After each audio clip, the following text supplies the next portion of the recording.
Paulo a Timóteo, capítulo de número 2, versículo 8.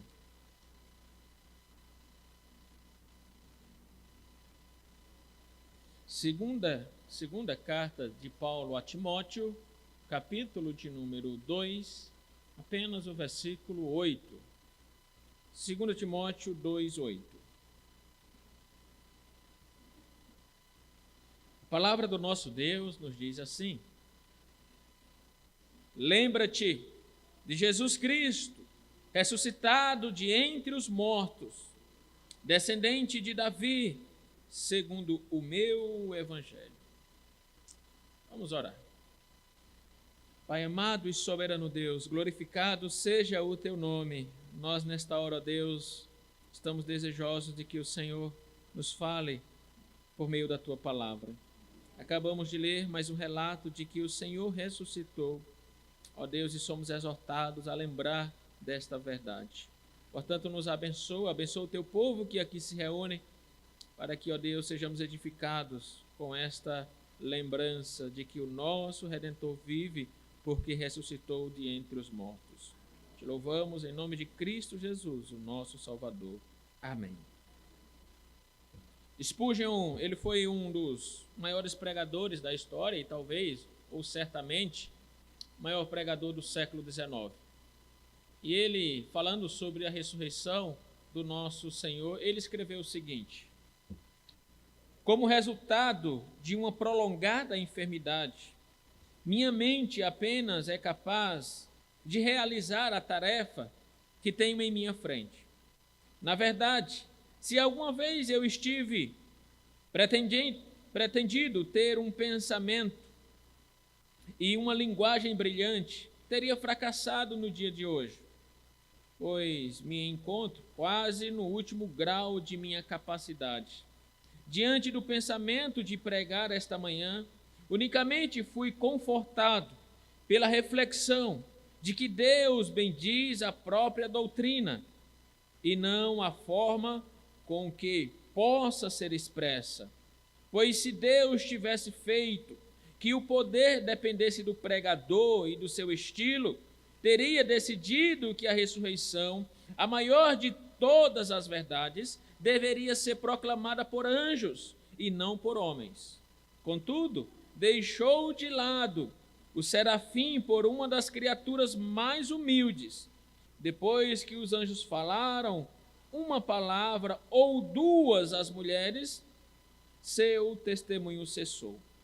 Mas o relevante testemunho da ressurreição do Senhor foi inicialmente o das santas mulheres e depois por cada um dos simples e humildes homens e mulheres que formavam o grupo de 500 ou mais pessoas que tiveram o privilégio de ter visto o feito do Salvador ressuscitado.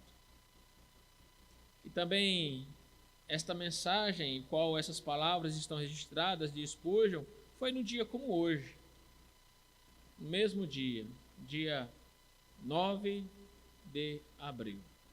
E ele, nesse dia, ele estava também celebrando a Páscoa. E, portanto, ele disse: coube a nós, humildes criaturas, anunciar. Porque o poder dessa mensagem não está no estilo do pregador e nem no pregador. Ele disse: se assim fosse, Deus teria escolhido anjos, que são criaturas mais sublimes. Mas ele diz: mas Deus escolheu homens, iniciando pelas mulheres e depois por cada um dos discípulos, para testemunhar acerca dessa verdade. Porque o poder dessa mensagem está na própria mensagem, não está em quem prega ou no estilo de quem prega. O Senhor ressuscitou verdadeiramente. E esta é a suma de todo o nosso testemunho. De tudo aquilo que nós pregamos, a suma é: Cristo ressuscitou. Quando Paulo escreveu esta carta a Timóteo, Paulo estava nos seus últimos dias. Esta foi a última carta que Paulo escreveu. Ele estava preso mais uma vez e estava ali aguardando ser morto, ser entregue à morte. E nesse texto que nós lemos no capítulo 2, no versículo 8, Paulo quer que este jovem Timóteo pregue esta mesma verdade. É por isso que ele diz no capítulo 2, versículo 8: lembra-te de Jesus Cristo ressuscitado de entre os mortos, descendente de Davi. Lembra-te de Jesus Cristo que ressuscitou. Portanto, Paulo quer que Timóteo pregue esta mesma verdade que Timóteo ouviu. Paulo pregou a Timóteo acerca dessa verdade e do poder desta verdade. E agora ele também quer e deseja que Timóteo continue anunciando. Na época de Timóteo, manifestou-se uma tendência que ainda existe, que é tentar dar sentidos espirituais profundos e místicos a uma verdade que é simples: Cristo ressuscitou.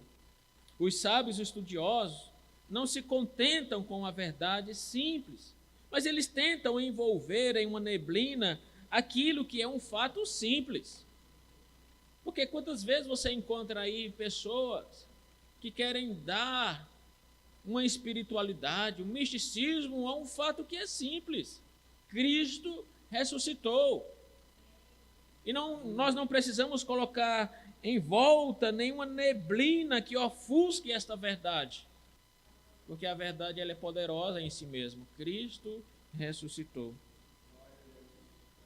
3 ou 4 fatos simples constituem o Evangelho, de acordo com o que o próprio Paulo expõe lá no capítulo 15 da carta de 1 Coríntios. Ele diz assim: porque primeiramente vos entreguei o que também recebi, que Cristo morreu pelos nossos pecados, segundo as Escrituras, e que foi sepultado e que ressuscitou ao terceiro dia, conforme as Escrituras. Então o Evangelho, ele pode se resumir em 3 ou 4 verdades que estão nesses versículos lá de 1 Coríntios capítulo 15. Que a nossa salvação depende da encarnação do nosso Salvador Jesus, depende da sua vida, da sua morte e da ressurreição. São verdades simples e objetivas, mas muitos se preocupam em trazer novidades ou atribuir novidades a estes ensinos. Alguns dizem é um mistério, outros dizem é uma parábola, mas é um fato simples: Cristo ressuscitou.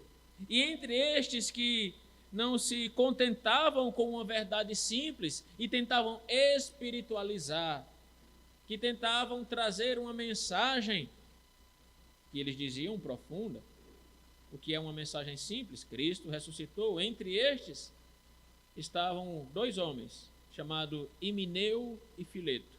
Você pode ver aí na própria carta de Paulo, no próprio capítulo 2, carta de Paulo a Timóteo, capítulo 2, versículo 16. Veja o que diz aí.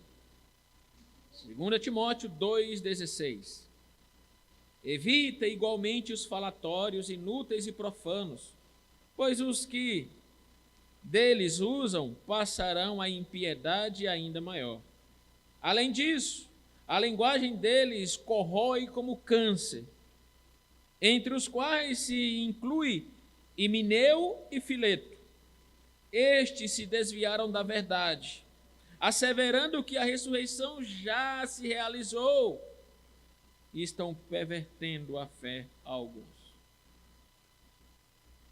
Veja, portanto, que eles estavam tentando atribuir um ensino na ressurreição que não existia, que era mentira, tentando espiritualizar o que é um fato simples. Cristo ressuscitou, é a primícia dos que dormem, ou seja, assim como ele morreu e ressurgiu, assim também todos nós morreremos e um dia ressuscitaremos. Mas estes homens aqui estavam pervertendo o ensino da ressurreição. Estavam dizendo que ela já ocorreu. Como assim ela já ocorreu? Ele estava dizendo que todas as vezes que alguma pessoa crê em Cristo, então a ressurreição ali ocorreu. Cristo ressuscitou para ela naquele momento.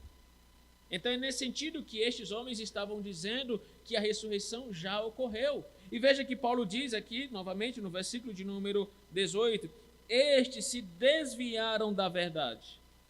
Ou seja, o que eles, portanto, estavam ensinando era mentira, era falso ensino, era ensino destruidor, porque a mensagem da ressurreição é simples. Cristo ressuscitou, literalmente, e assim também nós ressuscitaremos, literalmente. Eles estavam espiritualizando, olha, a ressurreição já ocorreu. Quando você crê em Cristo, então Cristo passa a viver para você, renasce, isso é a ressurreição. Paulo diz, é mentira. Eles perverteram a verdade e estão enganando pessoas. E assim muitas pessoas hoje continuam tentando trazer novidades a um ensino que é simples. Cristo ressuscitou. Eles fizeram com que tivessem um significado profundo, místico, o qual o próprio texto não ensina isto. Há um escritor que ele diz o seguinte: com violência arrancam as entranhas da verdade e nos entregam um esqueleto de hipóteses e especulações.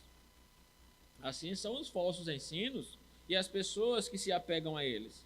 Com violência arrancam as entranhas da verdade e nos entrega um esqueleto, cheios e repletos de hipóteses e especulações.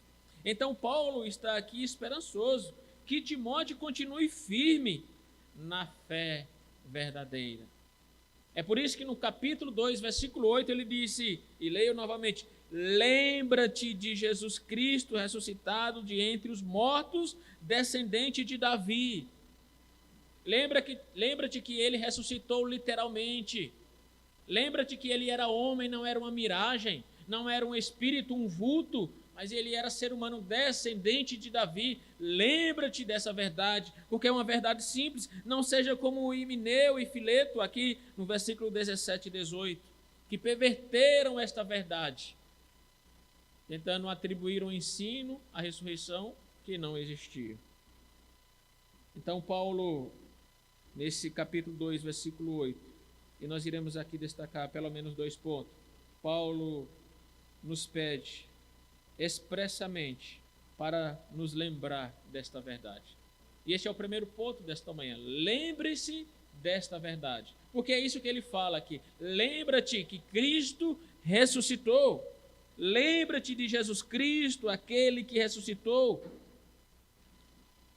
Aí eu pergunto, você esquece com frequência das verdades divinas?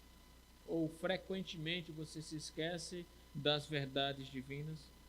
O primeiro dia da semana, ele está consagrado ao descanso e a nos constranger, a lembrar de que Cristo ressuscitou. O primeiro dia da semana, que é hoje, ele tem este propósito. E didaticamente Deus quer que nós descansemos e sejamos constrangidos a lembrar da ressurreição do nosso Senhor. No sétimo dia, nos sétimos dias, os homens lembram ou celebram uma criação terminada. No primeiro dia, nós celebramos uma redenção consumada. A redenção fora consumada. Cristo ressuscitou no dia de domingo. Você é provado por seu pecado? Então lembra-te que por causa da ressurreição do nosso Senhor Jesus Cristo, agora você é justificado dos seus pecados. Portanto, o primeiro ponto é lembra-te de Cristo Jesus, e isso implica em quê na minha vida? Que quando você for provado pelo seu pecado, você deve lembrar que Cristo, pela sua ressurreição, te justificou, te perdoou, te fez santo e justo no tribunal santo do Deus que é santo. Satanás te acusa? Lembra-te que Jesus ressuscitou para ser o seu advogado e intercessor. Veja a expressão novamente, guarde isso no seu coração, no versículo 8. Lembra-te de Jesus Cristo, ressuscitado de entre os mortos. Então, quando o Satanás tentar te acusar, lembra-te que você tem um advogado, um intercessor junto ao Pai, que ressuscitou e vive. Suas habilidades são obstáculos? Lembra-te que o Cristo vivo se mostra forte em seu favor.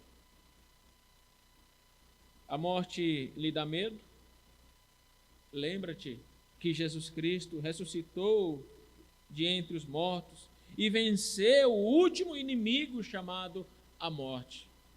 Então não tenha medo da morte. Você tem um Cristo vivo e nele você tem todas estas coisas. Ele virá e te receberá quando da sua glória se manifestar com todo o seu poder, porque ele vive. Portanto, qual é o seu problema?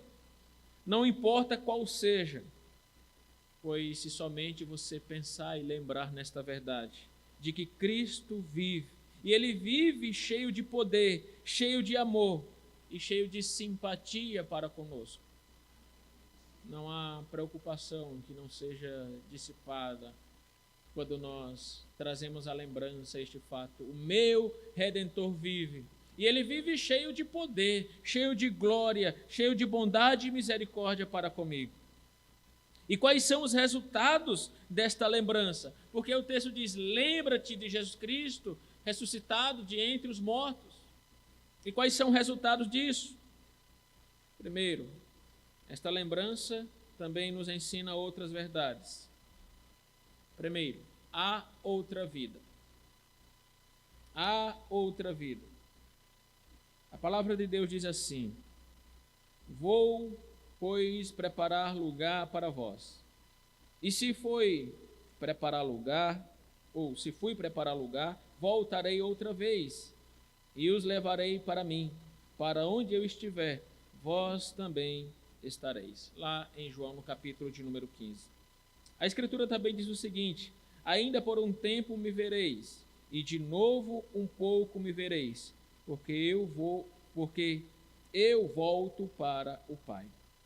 Ele disse que ao terceiro dia iria ressurgir de entre os mortos, e foi fiel à sua palavra. Ele cumpriu com aquilo que ele disse. Não há nenhuma dúvida da existência de outra vida, ou de vida após a morte, pois Cristo voltou dela. Cristo esteve nela e voltou à vida. Portanto, a ressurreição de Cristo também é uma evidência de que há outra vida após a morte. Não temos nenhuma dúvida quanto à existência futura, portanto, desta vida, pois Jesus existiu depois da morte. Quando seu corpo morreu, ele ainda continuava existindo, porque há outra vida após a morte. Há pessoas que não creem nessa verdade, mas a ressurreição de Cristo é uma evidência de que há outra vida. Outra evidência também que a ressurreição de Cristo nos traz: que o corpo viverá outra vez. O corpo do nosso bendito Mestre não era nenhum fantasma. O corpo do nosso bendito Mestre não era uma miragem, um holograma. Por isso que ele falou a Dídimo ou a Tomé: toca, sente, vê se eu sou de carne e osso. E ele sentiu. A Escritura nos diz, que nós lemos lá no texto de Lucas 24: põe aqui teu dedo, olha minhas mãos, vem e põe a tua mão, toca-me do lado. O Jesus ressuscitado não era um mero espírito, mas ressuscitou em corpo. Esta é uma verdade simples. E assim também nós precisamos crer e entender a nossa ressurreição a partir da de Cristo. Nós não podemos ter nenhuma sombra de dúvida. Abra a Escritura lá em Lucas 24. Lucas 24, no capítulo de número 36. Veja o que a Escritura nos diz. Lucas 24, capítulo de número 36.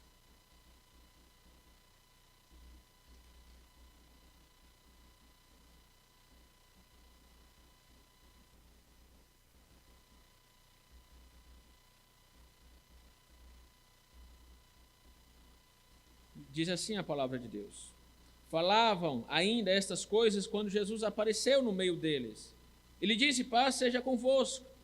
Eles, porém, surpresos e atemorizados, acreditavam estarem vendo um espírito. Mas ele lhes disse: por que estáis perturbados? E por que sobem dúvidas ao vosso coração? Vede as minhas mãos e os meus pés, que sou eu mesmo. Apalpai-me e verificai, porque um espírito não tem carne, nem osso, como vedes que eu tenho. Dizendo isto, mostrou-se-lhes as mãos e os pés. E por não acreditarem eles ainda, por causa da alegria e espanto, admirados, Jesus lhes disse: tendes aqui alguma coisa que comer? Então lhe apresentaram um pedaço de peixe assado e um favo de mel, e ele comeu na presença deles. Veja a evidência, meus amados irmãos, de que Cristo ressuscitou em carne e osso. Ele mesmo diz. Os discípulos estavam duvidosos, como o próprio texto aqui diz.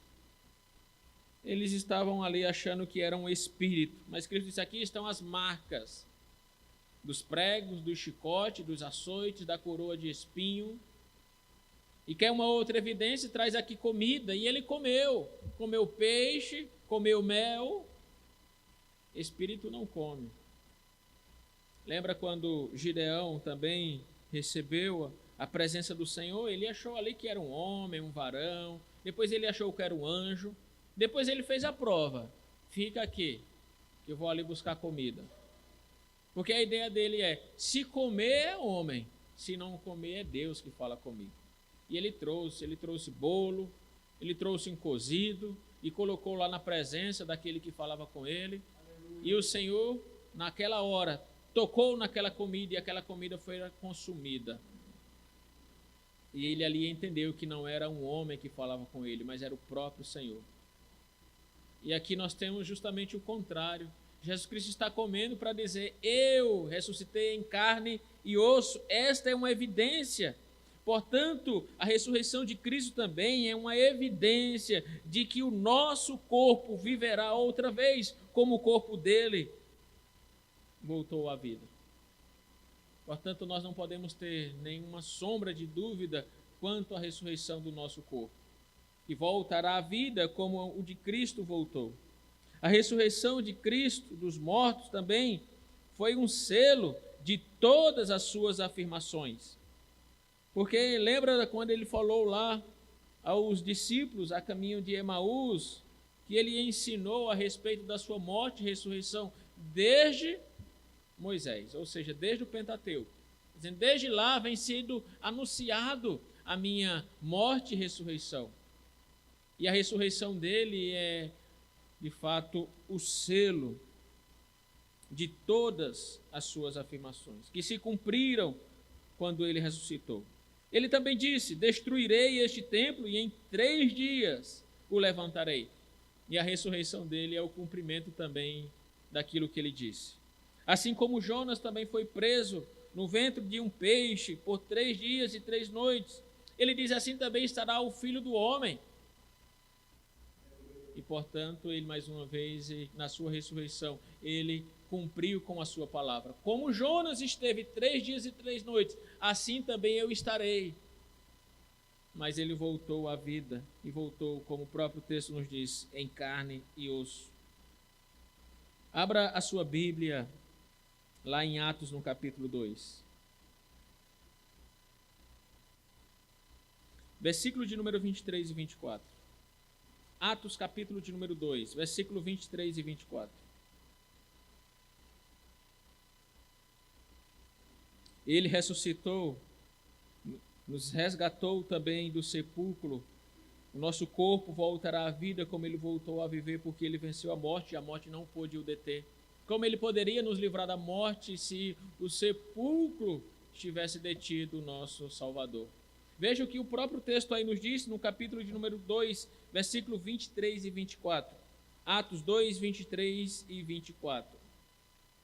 Sendo este entregue pelo determinado desígnio e presciência de Deus, vós o matastes, crucificando por mãos de iníquos, ao qual, porém, Deus ressuscitou, rompendo os grilhões da morte, porquanto não era possível fosse ele retido por ela.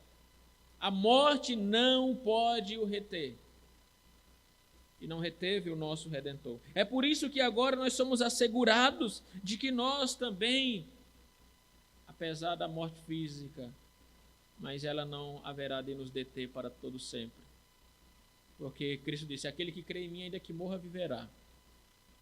E o dia que ele se manifestar, também o nosso corpo será ressurreto como o dele foi. Porque a morte não pôde detê-lo, como o próprio texto diz.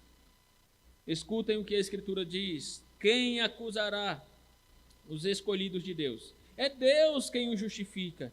Quem nos condenará? Cristo é o que morreu, mas ainda o que também ressuscitou. Esse texto está lá em Romanos, no capítulo 8. Portanto, meus amados irmãos, a morte e a ressurreição de Cristo é uma evidência também de que o nosso corpo não ficará retido na morte, mas voltará à vida como ele voltou, pois a morte não pôde detê-lo, e assim também ele nos deu vida. E também a sua ressurreição foi uma garantia da ressurreição do seu povo, ou seja, é certo que nós ressuscitaremos. Existe uma grande verdade que não pode ser esquecida nunca, que Cristo e seu povo é um só. Lembra que lá em Colossenses, Paulo diz que nós somos o corpo, o qual o cabeça é Cristo. Cristo é o cabeça do corpo da igreja, assim está lá. Portanto, a Escritura aponta para uma unidade, chamada de unidade mística, que há entre Cristo e a sua igreja.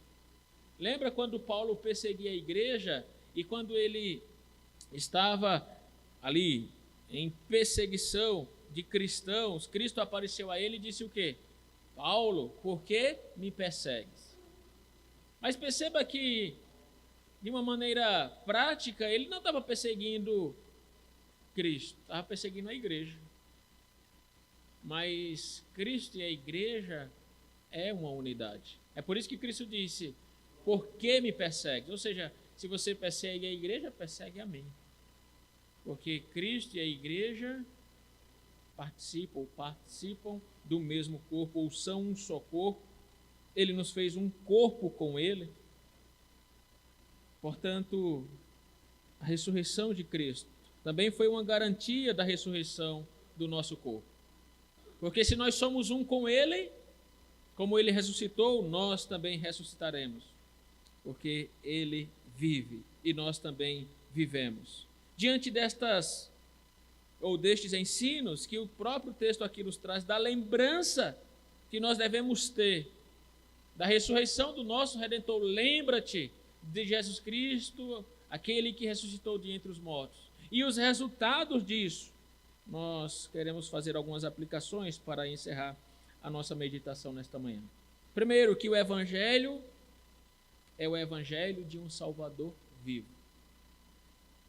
Que nós cremos em um Deus vivo. Nós não cremos em coisas criadas pelo homem. Nós não temos de enviar a nossos penitentes um crucifixo ou uma imagem de um homem morto. Eis que o Salvador vive. Ele esteve morto, mas agora vive e vive pelos séculos dos séculos. E a Escritura nos diz lá em Apocalipse que ele agora tem a chave da morte e do inferno. E quando nós passamos lá no capítulo 1, que fala aquele que tem a chave da morte e do inferno, nós vimos que a chave é símbolo de poder e autoridade.